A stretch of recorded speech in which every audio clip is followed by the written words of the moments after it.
Ya, kita kembali lagi bersama Worka, dan kali ini kita akan kembali melanjutkan serial cerita Donghua Swallowed Star, teman-teman. Pada bagian sebelumnya kita sudah menyaksikan Luo Feng yang menjadi incaran karena dianggap dialah orang yang sudah menebus kata sandi pertama dari warisan bola kristal yang menjadi harta urutan pertama di dalam list harta kastil biru. Luo Feng yang saat itu menjadi incaran dari pihak kekuatan kekaisaran yang bekerja sama dengan organisasi Menara Harimau Putih dan kelompok Nolan harus menerima sergapan. Meskipun mereka berhasil lolos dalam penyergapan yang terjadi dengan memanfaatkan pesawat ulak-alik yang dipersiapkan oleh Babata, namun sayang sekali pada insiden tersebut Tiannan harus terbunuh setelah berusaha menyelamatkan Luo Feng dari mara bahaya dan mengorbankan dirinya sendiri. Dan sekarang adalah waktunya untuk membalaskan kematian salah satu rekan Luo Feng yang berharga tersebut. Persiapkan diri kalian, teman-teman, karena kita akan langsung saja Lego.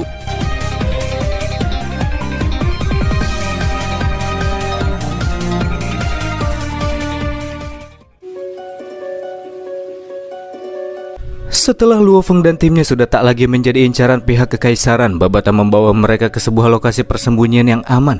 Lokasi hutan yang dihiasi oleh tumbuhan tinggi berbentuk jamur tersebut berada di tepian batas dunia di dalam dunia.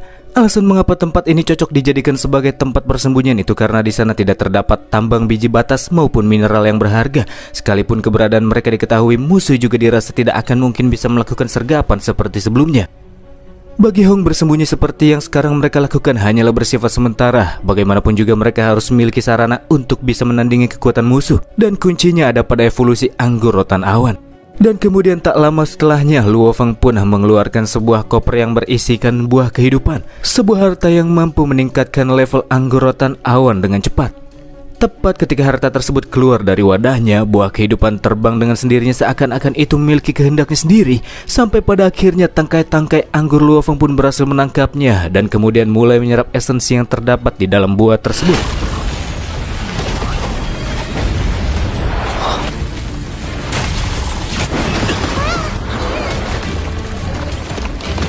Sesaat setelah tangkai-tangkai anggur menyerap esensi buah kehidupan yang sangat murni, efeknya pun bisa langsung terlihat. Tangkai-tangkai anggur Luo Feng mulai tumbuh memanjang, merambat di udara, serta menembus tanah berikut dengan cabang-cabang yang mulai bertambah banyak dari sebelumnya.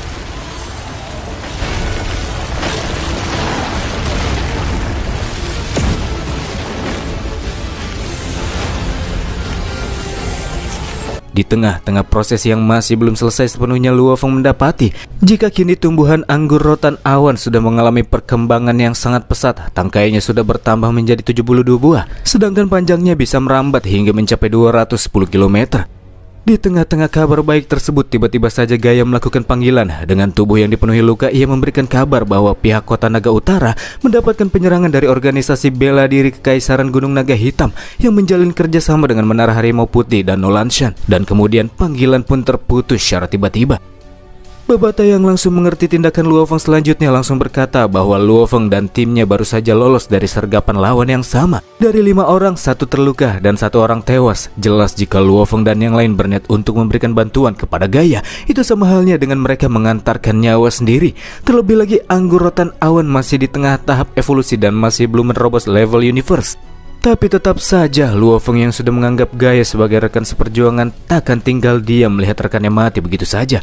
Dalam hal ini Hong dan juga Lei Shen bahkan memberikan keputusan sepenuhnya kepada Luo Feng. Apapun pilihan yang diambil oleh Luo Feng dalam kasus ini, keduanya akan menyetujuinya. Dan seperti biasa, Babata tidak bisa menghentikan niatan Luo Feng yang sudah membulatkan tekadnya untuk memberikan pertolongan kepada Gaia. Sementara itu di tempat lain kita akan diperlihatkan dengan pemandangan sehabis pertempuran yang cukup besar. Jasad-jasad para pejuang dari kota Naga Utara terlihat sudah bergelimpangan di sekitar area. Namun di antara mereka yang sudah tewas, masih terdapat 1 orang yang masih menghembuskan nafas, dan dia adalah Gaia. Tapi kondisi wanita ini tidak begitu baik. Selain mengalami luka parah, ia juga kini tengah dihadapkan dengan Guishi yang meminta Gaia agar segera menyerahkan kata sandi warisan bola kristal. Guishi berjanji dengan demikian ia takkan membuat Gaia lebih menderita lagi dari ini. Tapi meskipun Gaia kini sudah berada dalam kondisi sekarat dan dikelilingi oleh banyak pejuang dari pihak musuh, walaupun harus mati, ia takkan pernah memberikan kata sandi warisan bola kristal seperti keinginan Guishi.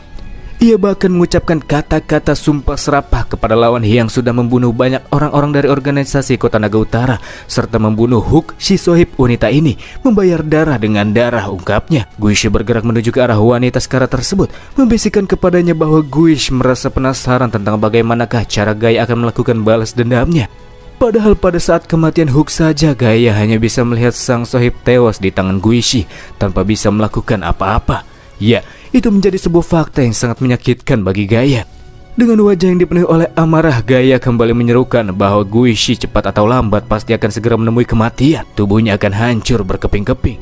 Apa yang sudah dilakukan oleh Guiche dan seluruh orang-orang yang bersamanya akan menerima akhir yang tragis. Setelah obrolan singkat di antara mereka berdua, Guiche kemudian memerintahkan anggotanya untuk segera menghabisi Gaia. Tapi di saat mereka bergerak menuju ke arahnya untuk melayangkan serangan eksekusi, mereka seketika terhempaskan oleh kemunculan sebuah tangkai anggur yang muncul dari bawah permukaan tanah dan dengan cepat membawa tubuh Gaia yang sudah sekarat pergi dari TKP. Tak membiarkan begitu saja, Guiche bersama dengan seluruh anggotanya pun bergerak untuk melakukan pengejaran.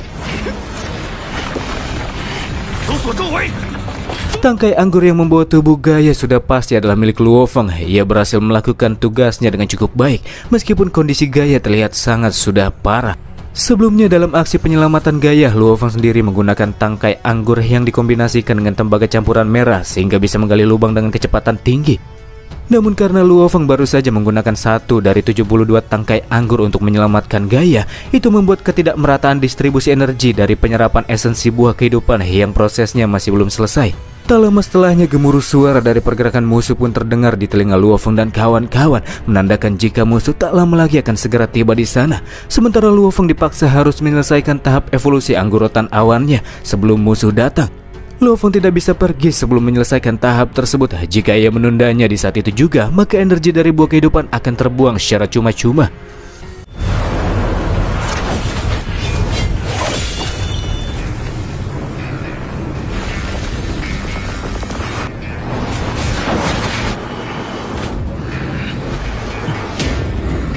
Beruntung karena di sini Luo Feng berhasil menyelesaikan evolusi anggur rotan awan sebelum musuh tiba.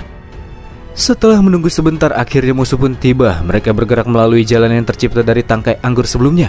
Qiuyu yang melihat Luo Feng di arah lain pun langsung tersenyum. Ia seakan-akan merasa yakin jika kali ini Luo Feng bisa dengan mudah akan dilenyapkan, mengingat sekarang ia bersama dengan pejuang kuat satu kampung lebih. Tapi pihak musuh tidak mengetahui kalau Luo Feng ternyata sudah mempersiapkan serangan sambutan yang mengerikan, di mana Bang Condet sudah menempatkan tangkai-tangkai anggur merambat yang sudah menerobos level universe tingkat kedua di sekitar area, menjadi serangan kejutan yang sama sekali tidak pernah terpikirkan oleh pihak lawan. Dan dari sinilah awal dari pembantaian dan pembalasan dendam akan dimulai.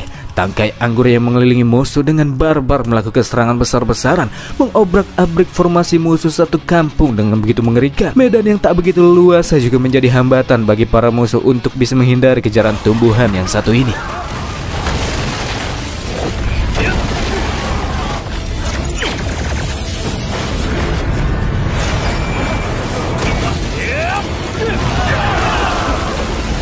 Beberapa orang dari kekaisaran yang memegang senjata laser penghancur mencoba untuk melakukan serangan. Meskipun tembakan tersebut bisa memberikan damage ke tangkai anggur Luo Feng, namun mereka harus menargetkan bagian sama jika memang ingin benar-benar menghancurkannya. Tentu dalam situasi chaos seperti itu akan sangat sulit untuk bisa merealisasikannya. Tak membiarkan ancaman lawan menggagalkan rencana, Hong dan Lei Shen pun sedikit beraksi. Keduanya menggunakan domain untuk membatasi pergerakan para pemegang senjata laser penghancur. Sementara bagian eksekusi diserahkan kepada Augu yang menerbangkan pecahan tembaga merah, mencabik-cabik lawan di dalam domain kombinasi tersebut.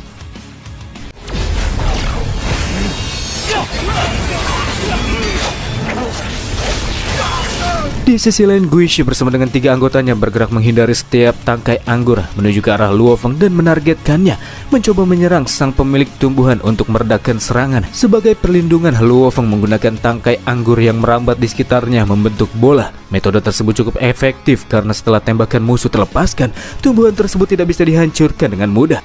Dari sini musuh menyadari jika tumbuhan anggur Luo Feng sudah mencapai level universe. Setelah menerima beberapa serangan pada tempat yang sama, beberapa tangkai pun harus hancur. Momen tersebut akan dimanfaatkan oleh Qiuyu. Ia akan menyerang Luo Feng yang sudah terlihat secara langsung. Walaupun tumbuhan Luo Feng sudah mencapai level universe, namun tidak dengan tubuh fisik Bang MC. Itulah anggapan Qiuyu dengan pemikirannya yang terlalu sempit. Sebelum alien tersebut mendekat, Luo Feng mengirimkan 6 tangkai anggur, dan 6-6-nya bisa dengan gampangnya menembus tubuh Qiuyu sekaligus menjeratnya. Dengan demikian maka dia takkan pernah bisa melarikan diri lagi kemana-mana. Serangan brutal pun harus diterima oleh Qiuyu. Tubuhnya remuk-remuk ketika dibanting bolak-balik oleh tanaman tersebut. Qiuyu pun akhirnya mokat secara mengenaskan ketika anggur rotan awan melemparkan tubuhnya yang tertancap pada duri besar.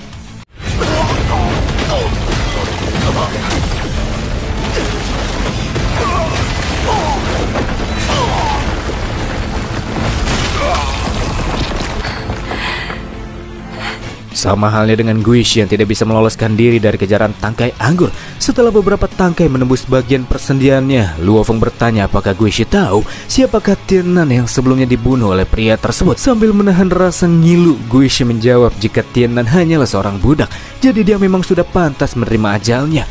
Luo Feng yang merasa geram pun berkata jika Tiannan merupakan rekannya. Dan di saat yang sama Bang MC juga menggunakan tangkai anggur yang menjerat tubuh Guishi, mematahkan dan memutar kakinya. Guishi hanya bisa berteriak sakitan ketika menanggung serangan tersebut. Dan sebagai eksekusi, Luo Feng menggunakan pedang Tiannan melepaskan tebasan vertikal, membelah tubuh Guishi menjadi 2 bagian seperti Fatality Kung Lao.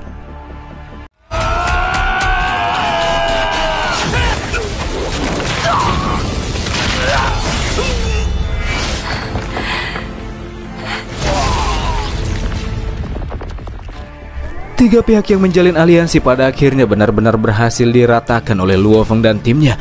Menancapkan Great Sword di permukaan tanah, Luo Feng pun menangis dan berkata jika sekarang ia sudah berhasil membalaskan kematian Tiannan.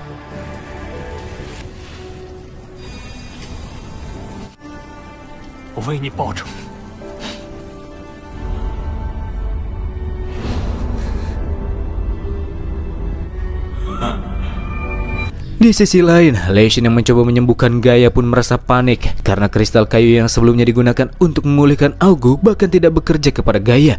Berbeda dengan Augu, tubuh Gaia sendiri sudah terintegrasi dengan mekanik dan sekarang bagian mekanik yang menopang kehidupannya sudah rusak. Itulah yang menyebabkan kristal kayu tidak bekerja kepadanya. Sebelum ajal menjemput, Gaia memberitahukan sebuah fakta yang cukup mencengangkan. Ia meminta maaf kepada Luo Feng karena nyatanya ia sudah mengetahui jika Tuan Putri ke-9 menargetkan warisan bola kristal.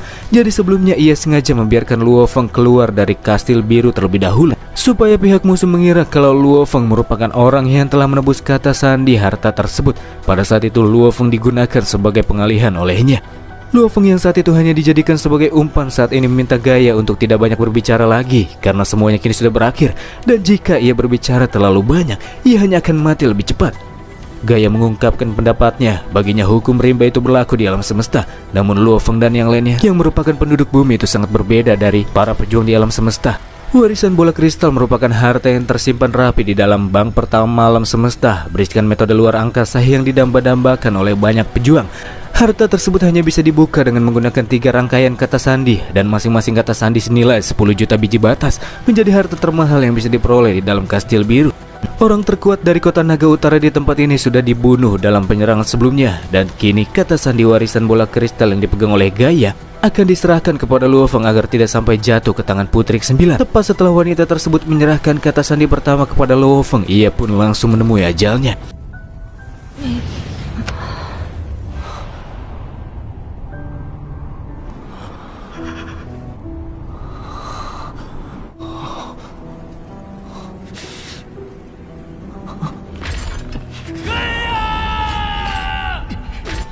Sementara itu, di tempat lain sang putri ke-9 yang tak bisa mendapatkan bola kristal warisan marah-marah dan menghabisi salah satu bawahannya sendiri untuk melampiaskan amarahnya. Apalagi dalam rencana yang ia jalankan, Guishi dan Qiuyu terbunuh. Yang lebih membuatnya kesal ialah keberadaan Luo Feng yang titik koordinatnya tidak berhasil ditemukan. Meskipun sudah diketahui pembantaian yang terjadi berlokasi di sekitar area barat daya batas tepian dunia di dalam dunia, namun lokasi pastinya masih belum bisa diketahui. Karena posisi Luo Feng tidak bisa ditemukan, Nolan Sun memiliki sebuah ide di mana mereka hanya perlu menyiarkan kabar jika Luo Feng merupakan orang yang sudah membawa kata sandi pertama dari bola kristal warisan. Dengan demikian maka Luo Feng secara otomatis akan menjadi incaran seluruh pihak.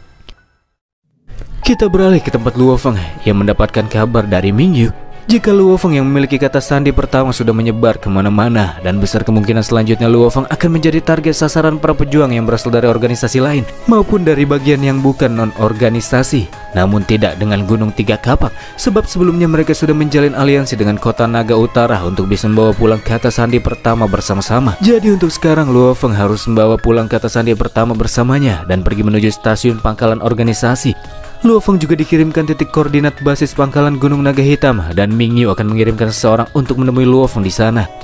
Namun terdapat masalah dalam hal ini, karena untuk bisa mencapai tempat tujuan, Luo Feng harus melalui basis pangkalan tim bela diri kekaisaran. Jika Luo Feng muncul ke atas permukaan, jelas ia akan langsung dikelilingi oleh pihak musuh.